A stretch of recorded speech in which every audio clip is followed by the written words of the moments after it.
Hello friends, मैं हूं रामा। आप सभी को फिर से स्वागत है रामा कोचिंग सेंटर में।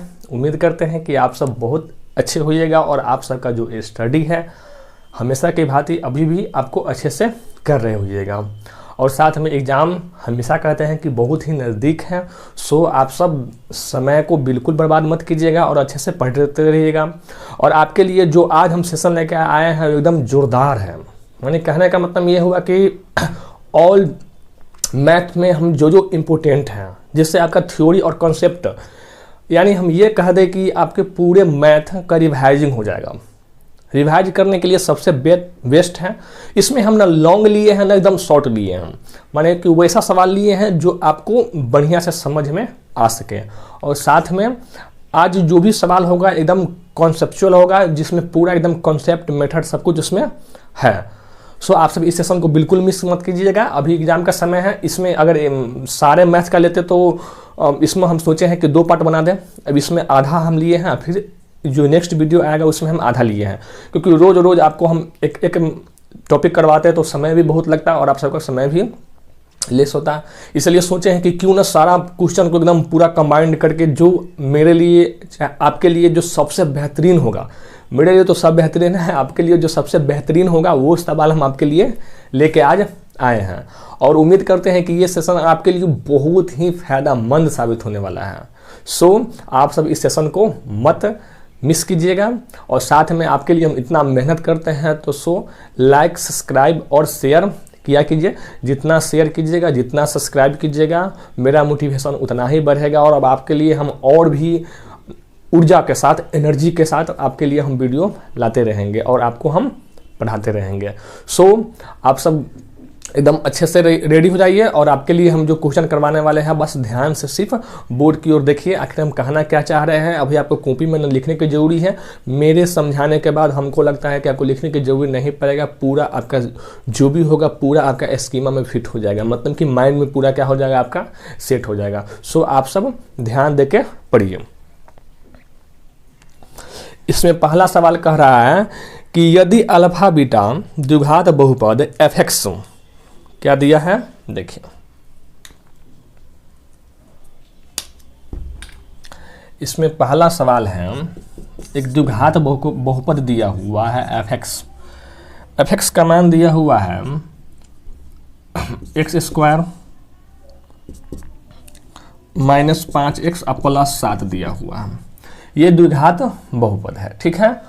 इसमें आपको जो इसका मूल है अल्फा बीटा है, आपको 1/α प्लस 1/बीटा का मान निकालना है। अब इसमें देखिए बहुत बच्चा इसमें सीधे अल्फा प्लस बीटा दे देता है तो उसके लिए दिक्कत नहीं होता है, अल्फा इंटू बीटा भी दे देता है तो उसके लिए दिक्कत नहीं होता है। लेकिन जो ये सवाल है इतना ही कर देगा तो आपसे कंफ्यूजन में पड़ जाते हैं कि सर आखिर क्या दे दिया। इसमें कुछ नहीं करना है, आप सबको बटा पर के जोड़ तो 100% आता ही होगा। देखिए अल्फा बीटा का जब हम एलसीएम लेंगे तो क्या हो जाएगा, alpha into beta. Alpha present है, भाग देंगे तो बच जाएगा बीटा, तो ऊपर क्या हो जाएगा बीटा, अब प्लस बीटा प्रेजेंट है, इसमें भाग देंगे तो क्या बच जाएगा अल्फा, तो यहाँ हो जाएगा अल्फा। मतलब क्या हुआ कि मूलों का योगफल बटे मूलों का गुणनफल, माने अल्फा प्लस बीटा बटे अल्फा इंटू बीटा। आपका सवाल यही इतना ही हुआ। अब इसी को आपको निकाल देना है। जैसे देखिए यहाँ पे a का मान कितना है 1 है, b का मान कितना है -5 है और c का मान कितना है 7 है। आप सभी आदमी जाते हैं कि अल्फा प्लस बीटा यानी मूलों का योगफल क्या हो जाएगा, योगफल क्या होता है -b/a होता है। किन्हीं को नहीं याद है तो फिर याद कर लीजिए कि मूल का अगर योगफल पूछेगा, सम पूछेगा तो आपको -b/a होगा। ये कंफ्यूजन में आपको नहीं रहना है। तो देखिए इसमें b का मान कितना है -5 अब बटे a का मान कितना है 1। देखिए माइनस माइनस में गुना हो जाएगा तो क्या हो जाएगा प्लस, मतलब कि 5/1 हो गया। फिर मूलों का गुणनफल अल्फा इंटू बीटा, ये समझ जाइए, हिंदी में लिखने का जरूरी नहीं है। ये क्या हो जाएगा c/a, ये भी याद कीजिए। मूलों का गुणनफल क्या होता है अल्फा इंटू बीटा का c/a होता है। तो c का मान कितना दिया है 7 अब बटे कितना दिया है 1। तो आप ही बताइए, दोनों का मान यहाँ पुट कीजिए। इसका मान आया 5 अब बटे इसका मान कितना आया 7, निकल गया ना 5/7, यही आपका आंसर हो गया। देखिए कितना सवाल है, सिर्फ आपको यहाँ पर चेंज कर दे, इसी प्रकार बहुत सारे चेंज कर देगा, जिसमें 1/अल्फा का मान 1/बीटा, चाहे सीधे लिख देगा alpha plus beta into alpha into beta का मान कितना होगा, ये सब आपको ऐसा ही घुमाएगा।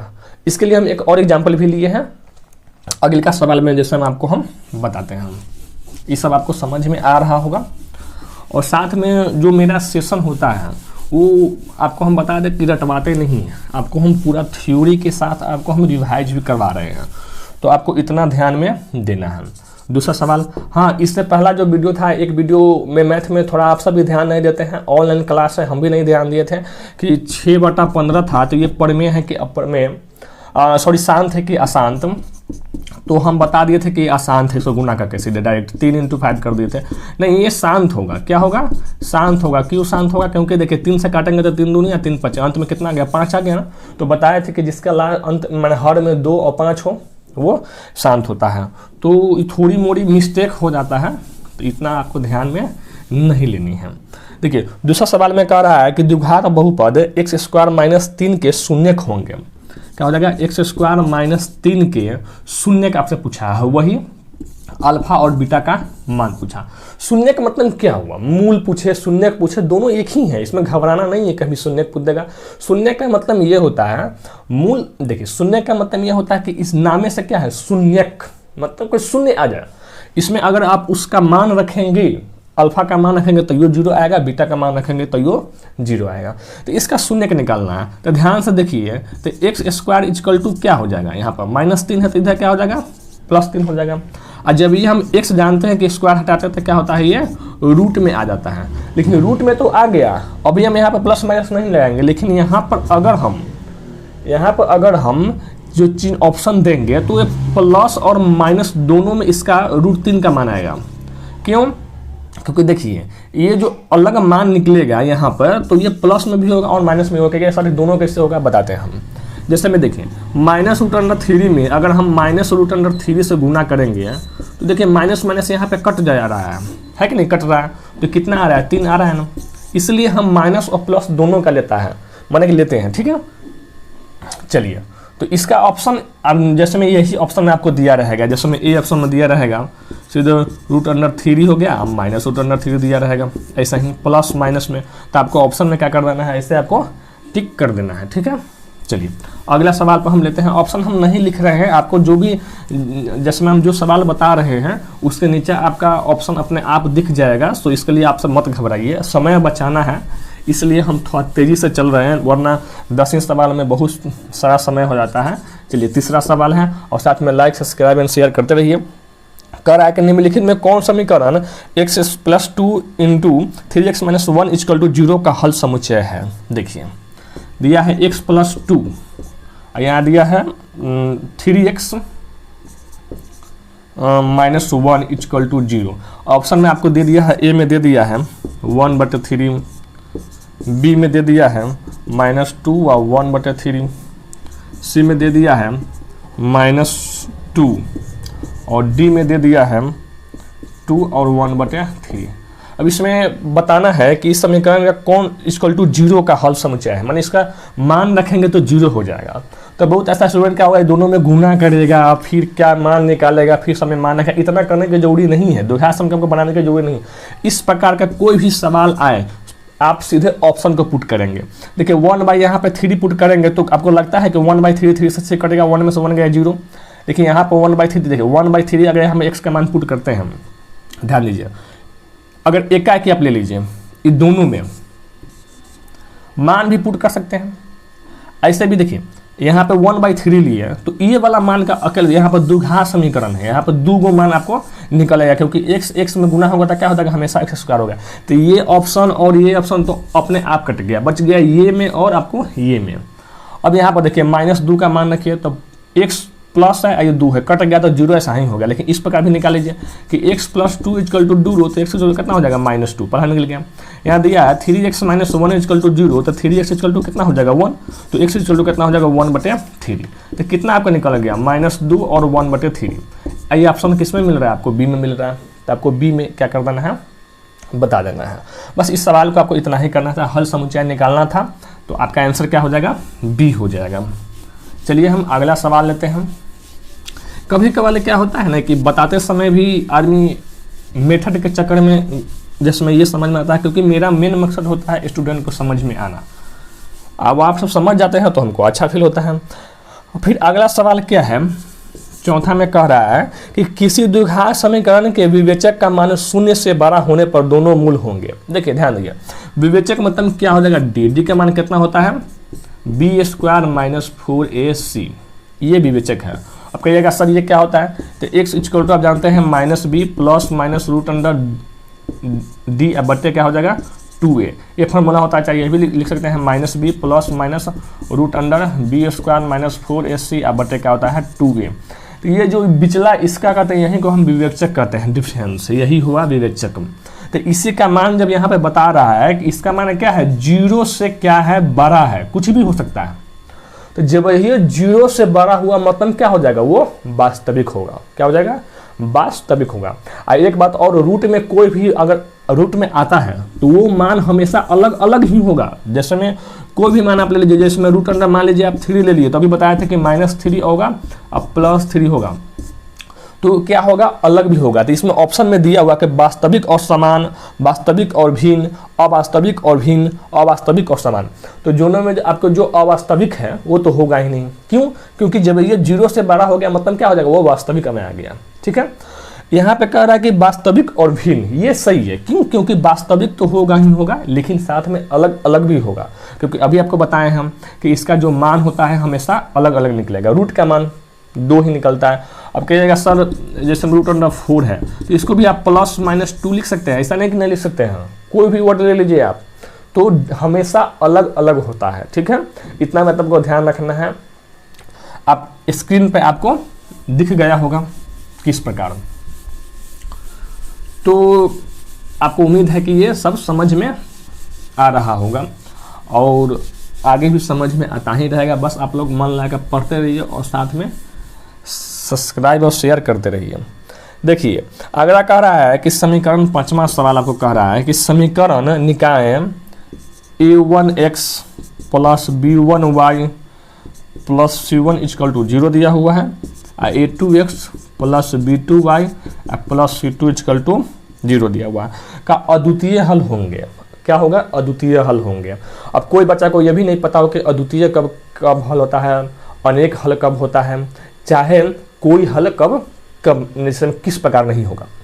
तो इसको आपको हमेशा को याद होगा कि जैसे में देखिए अद्वितीय हल कब होता है। ऑप्शन में यहाँ पे आपको दिया हुआ, ए में दिया हुआ, मान लीजिए a1/a2 = b1/b2। मान लीजिए बी ऑप्शन में दिया हुआ है a1/a2 = नॉट b1/b2। मान लीजिए सी ऑप्शन में दिया हुआ है कि a1/a2 = c1/c2। मान लीजिए डी में दिया हुआ है a1/a2 = नॉट c1/c2। इसी प्रकार आपको ऑप्शन दिया जाएगा। आपको हम सबको बताया था कि फॉर्मूला याद होना बहुत जरूरी। क्या हो गया, सूत्र ने पूछ लिया आपको, ये 2 समीकरण दे दिया आपको, रैखिक समीकरण, इसमें पूछ दिया कि क्या होगा। तो आप सब कोई बढ़िया से जानते हैं कि जब अद्वितीय हल होता है तब कब होता है, जब a1/a2 = नॉट b1/b2, माने a1/a2 बराबर नहीं है b1/b2 के, तब क्या होता है, अद्वितीय हल होता है। अही में रहेगा a1/a2 = b1/b2 = नॉट c1/c2, मतलब कोई हल नहीं है। a1/a2 = b1/b2 = c1/c2, तो इसमें क्या होता है, अनेक हल होता है। तो इस प्रकार आपको क्या करना है, ध्यान में देना है, ऐसा आपको याद करना है। ठीक है, ये सब आपको बढ़िया से कन्फ्यूजन में नहीं रहता है। ये सब थोड़ा कन्फ्यूजन वाला चीज़ भी है, इसलिए इसको आप सब बार बार रिवाइजिंग करते रहिएगा, क्योंकि बिना रिवाइजिंग किए हुए आपको दिक्कत नहीं होगा। अब इसी प्रकार कह रहा है कि a1/a2 = b1/b2 = नॉट c1/c2। इसमें समीकरण दिया हुआ है। देखिए छठा में दिया हुआ है कि a1/a2 = b1/b2 = नॉट c1/c2। समीकरण दिया हुआ है a1x plus b1y plus c1 = 0, a2x plus b2y plus c2 = 0। जिसे पूछा कि ऑप्शन ए में दिया है कोई हल नहीं है, कोई हल नहीं है। ऑप्शन बी में दिया है अनेक हल है, अनेक हल है। डी में दिया है अद्वितीय हल है, ऐसा ही मान लीजिए, और अगर दिया हुआ 2 हल है, इसी प्रकार आपको ऑप्शन दिया रहेगा। तो ये क्या होगा, डायरेक्ट सूत्र हो गया। कब, जब a1/a2 equal to not b1/b2, a1/a2 equal to माना नॉट b1/b2 रहेगा तो अद्वितीय हल होगा। a1/a2 equal to b1/b2 equal to not c1/c2, तो क्या हो जाएगा आपका, यहाँ पर क्या दिया है, कोई हल नहीं होगा। ऑप्शन आपका यही सही हो गया। अगर a1/a2 equal to b1/b2 equal to c1/c2 रहेगा तो क्या हो जाएगा, अनेक हल होगा। क्या हो जाएगा, अनेक हल होगा।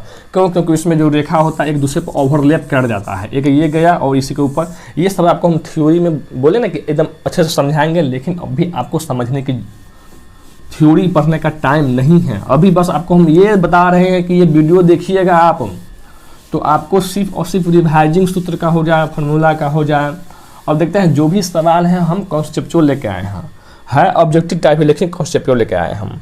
अगला सवाल हो जाएगा 7वां में, कह रहा है कि एपी के प्रथम पद 2, ए का मान कितना दिया है 2, सार्व अंतर डी का मान दिया है 3, और एपी के 3 पद, एपी के 3 पद होंगे, माने लिखा हुआ है, माने ऑप्शन में आपको दिया हुआ है। ए ऑप्शन में 2, 6, 9, बी में दिया हुआ है 2, 5, 8, सी में दिया हुआ है 2, 6, 10, और डी में दिया हुआ है 2, 5, 9।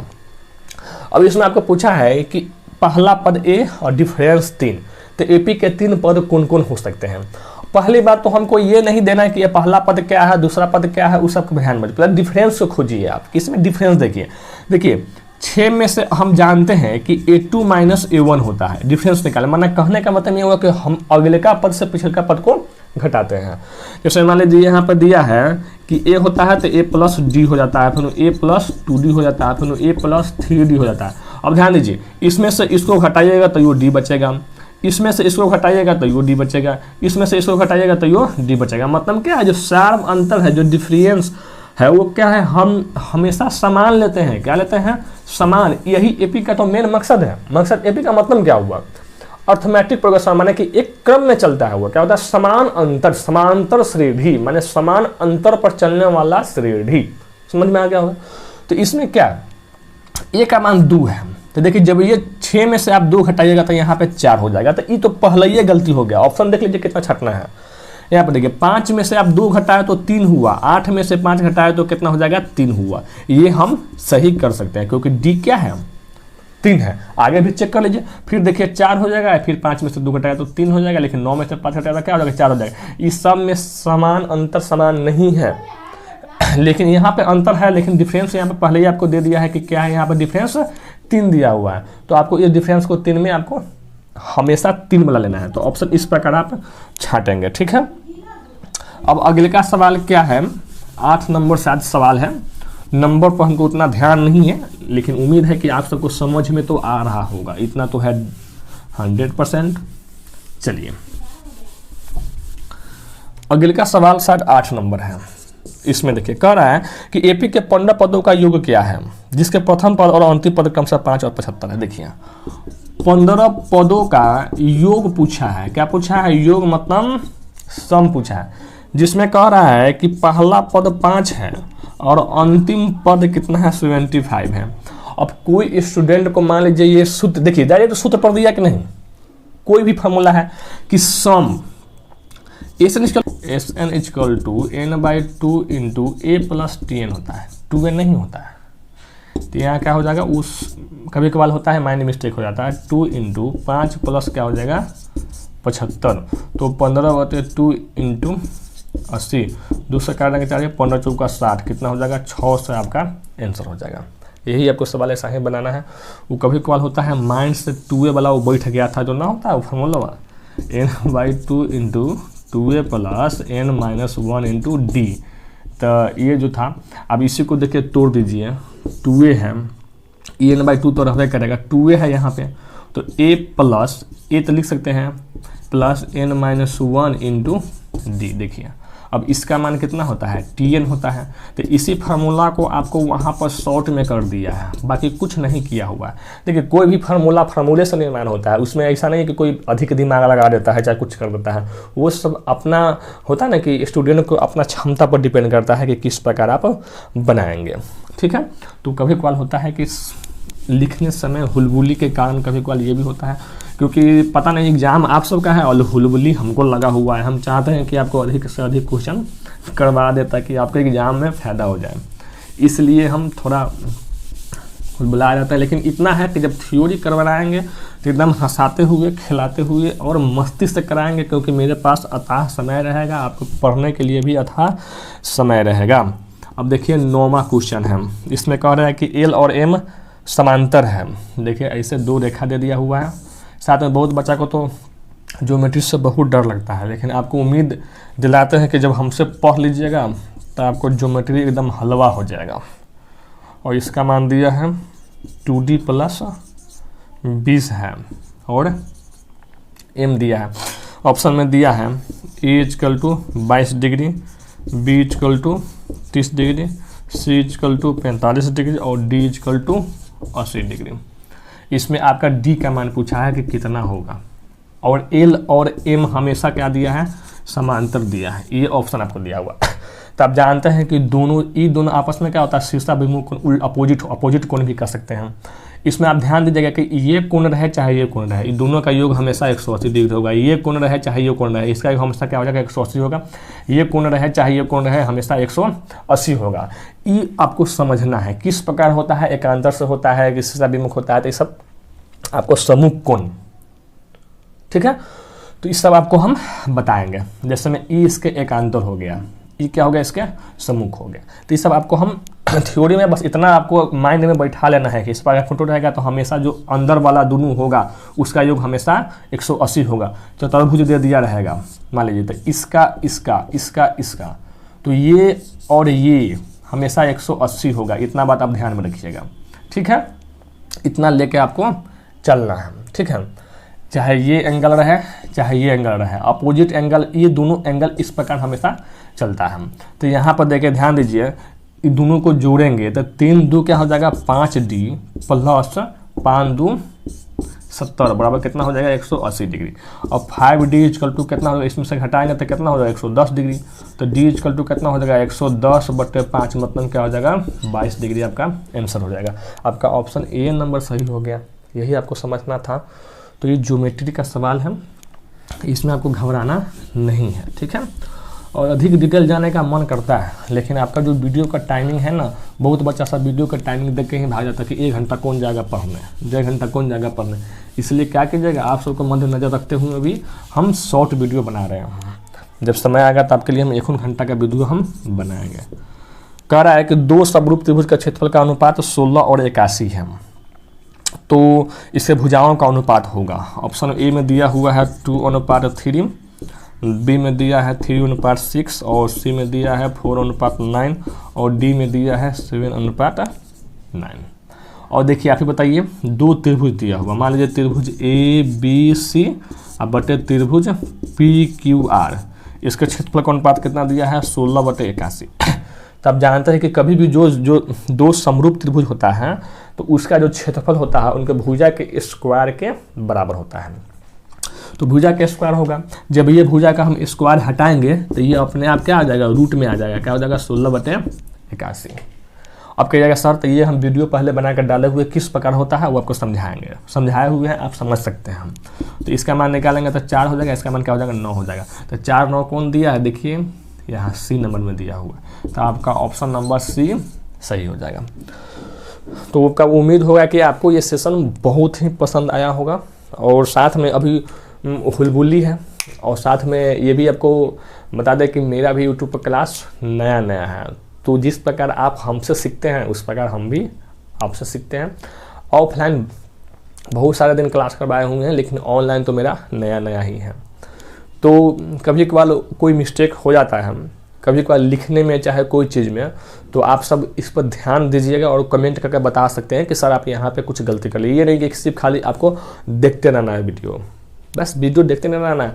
कमी बेसी सबसे होता है, दुनिया में कोई इंसान परिपूर्ण है ही नहीं, सब सीखता है। हम कहीं और से सीखते हैं, आप कहीं और से सीखते हैं, आप हमसे सीखते हैं, हम आपसे सीखते हैं।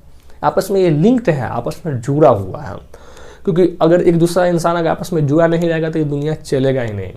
इसलिए तो कहता है कि प्रेम रस धन पाओ, मतलब जानते हैं ना कि दुनिया में प्रेम से आपस में लोग बंधा हुआ है। तो इसी प्रकार आप सब पढ़ते रहिए और लाइक सब्सक्राइब शेयर करते रहिए। और 1 फरवरी से मेरा बैच आने वाला है एकदम थ्योरी, जिसमें 8, 9, 10 सब के लिए, और साथ में polytechnic, Navodaya, Simultala, RK mission हो गया। चाहे जो जनरल कॉम्पिटिशन का जो स्टूडेंट तैयारी करता है उसका हम थ्योरी पहला दिन ही 1 फरवरी को आपके नंबर सिस्टम हम लेके आने वाले हैं, जो आपके लिए जोरदार होने वाला है, एकदम बेहतरीन, लाजवाब, बिंदास, बोले एकदम झकास। सो आप सब मन ला के पढ़ते रहिए और साथ में जितना हो सके उतना शेयर और सब्सक्राइब करवाइए, क्योंकि अगर आप ज्ञान बांटते हैं तो आपका ज्ञान बढ़ेगा। मन ला के पढ़ते रहिए इस, और मेरे तरफ से अभी से ही आप सबके लिए एग्जाम के लिए बेस्ट ऑफ लक है, और आप सब मन ला के पढ़ते रहिए।